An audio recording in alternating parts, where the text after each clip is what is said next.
Gundam Breaker 4 has finally been released, ladies and gentlemen. I am so excited to be playing this game on a regular basis right now. We will have a full-fledged review of it on our Gundam Watch podcast coming up very soon as Branson gets his portion done. As you guys know, though, on this show, Geek Devotions, we take geek culture and we create life lessons to help you know that you're loved and you're cared for. So we're gonna get into that, but man, I really want to do that review. I wonder where Branson is with the game. Let me give Branson a call and find out where he is with Gundam Breaker. It's ringing. Hello? Hey, man. Hey, what's up? Hey, I was calling to see where you were with Gundam Breaker because you know we got the review we gotta do for the Gundam Watch. I'm making a lot of progress. Good. Have you finished chapter 3 yet? Because that's we talked about chapter 3. We'll finish it and then we'll do the review. And last I heard you. I've totally finished 3 dioramas. 3 dioramas? Yeah. No, yeah. I think you misunderstood, Branson. We're talking about chapters, like chapter 3 of the game. Not. Have you been doing dioramas this entire time? Not the entire time. Sometimes I do photography. Branson, how much of your life has been consumed by dioramas? I'm doing one right now, actually. Oh gosh. But it's so cool! Look, you can take the RX-78 and he's fighting the Zako suit. No. Okay, No. Branson. What? Go touch grass and spend time with your family, and then. Wait, you can unlock grass in this thing? Oh no! Where? No! Where is it? Where's the box? Branson, go. We have a review to do. Go do what you need to do, bud. Oh, okay. Thank you, buddy. Appreciate it. Well, while Branson gets his life together, let's talk about a life lesson from Gundam Breaker 4.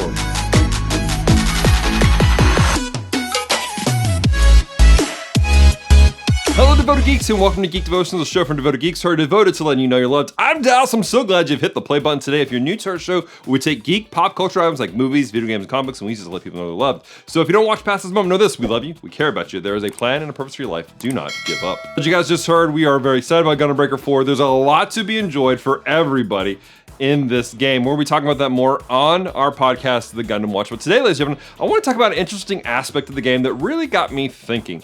See, like many people, I got into the game expecting to be able to choose a gunpla and build it up, make it something I wanted to do.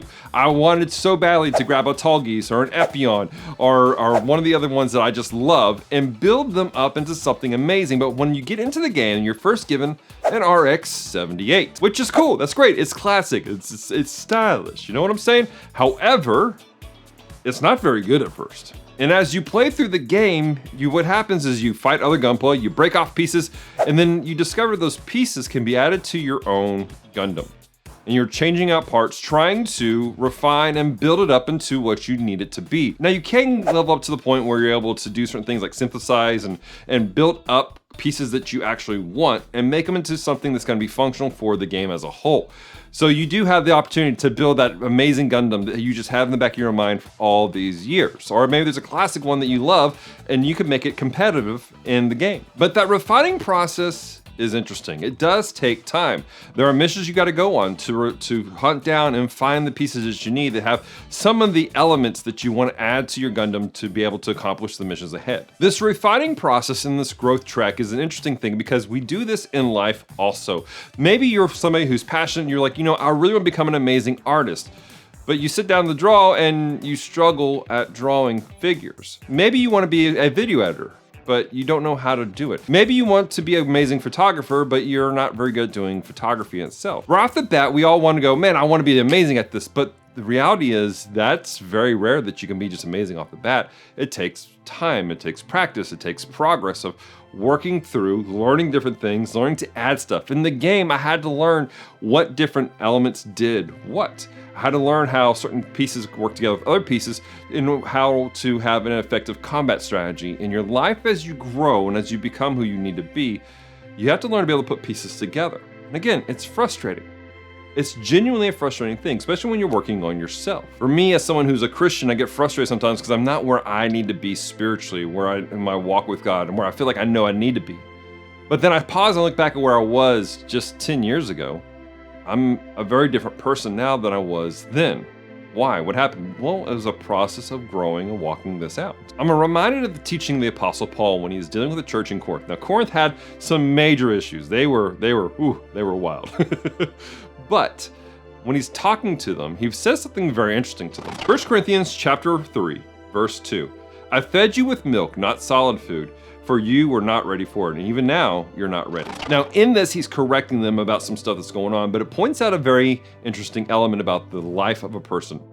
We have to grow, and it takes time. You can't start off with big things right off the bat because you won't know what to do with them. You won't know how to appropriately apply those things to your life. If I started the game off with all the most amazing equipment in Gundam Breaker, I wouldn't really know how to use them effectively. But because of the progress of the game of taking one piece and figuring out how it works with a greater model and doing this and that, I now have a better understanding of how to be a great Gunpla builder within Gundam Breaker 4. I'm not saying I'm perfect, I'm still figuring things out. But that's the same thing in our life as individuals.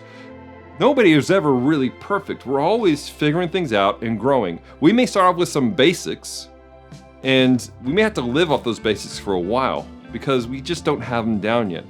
But there does come a point where we have to level up and get into some deeper things, some harder things, to help us to become what we need to be. My encouragement for you guys is this: do not get discouraged in the process. You may not be who you want to be yet, but keep grinding, keep working the process. The more pieces that come together, the more you begin to form into what you need to be. Again, you may be starting on milk, and maybe you're not ready for the harder stuff yet, for the meat that is within the world that you're wanting to grow in, whether it's your walk with God, or maybe it's a talent, maybe it's a career, maybe it's a path that you're trying to go down right now.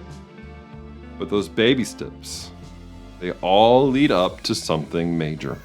Do not despise these small things. Question of the week for you guys is this: I have been super excited about this game. I finally got it, and it has met my expectations. I am ecstatic about how much fun I've had. What's a game that you were excited about that you got and it met all your expectations? Leave a comment down below and let us know what it was. Also, I'd love to hear some stories from you guys about how you went through a process of growing. What were those small beginnings that you eventually grew and became really good at? Or maybe you're on the progress of becoming better at. Leave those stories down below and let those encourage all of us. I want to give a special thank you to all our devoted Patreon geeks who help support us on a monthly basis. For as little dollars a month, you can help us to do what we're doing, to keep literally the lights running.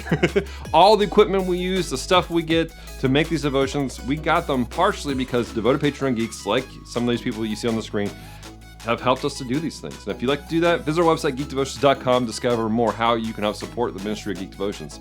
That being said, if you can't help support us financially, that's fine. You can help us in major ways by praying for us, by sharing these videos out, by hitting the like button, commenting, taking part in our community that you can find on our Facebook group, The Devoted Geek Life, our Discord channel, and all of our social medias. We're on Facebook, Instagram, and Threads, and Twitch, and taking part in all those things. Over the last couple weeks, it's been really cool in our community, especially in our live streams we do on Monday nights, because we've had people come in and they begin to share how they found us and how it's been encouraging, how the ministry of Geek Devotions, what Celeste and I and our entire team do, how it's encouraged them. We have the opportunity to pray with people and just do life with them in the chat of our live streams. And I'm telling you guys, those have been blessings to Celeste and I. Genuinely, hearing how our ministry has helped other people and encouraged them, it's helped us, honestly. We've been doing this for 9 years, and we are super thankful for the opportunity to do this. And so, not that you always need a pat on your back, but it's nice to know that you're making a difference. So we really appreciate those of you guys who've been sharing those stories with us. That being said, ladies and gentlemen, until next time, stay devoted, peace and love.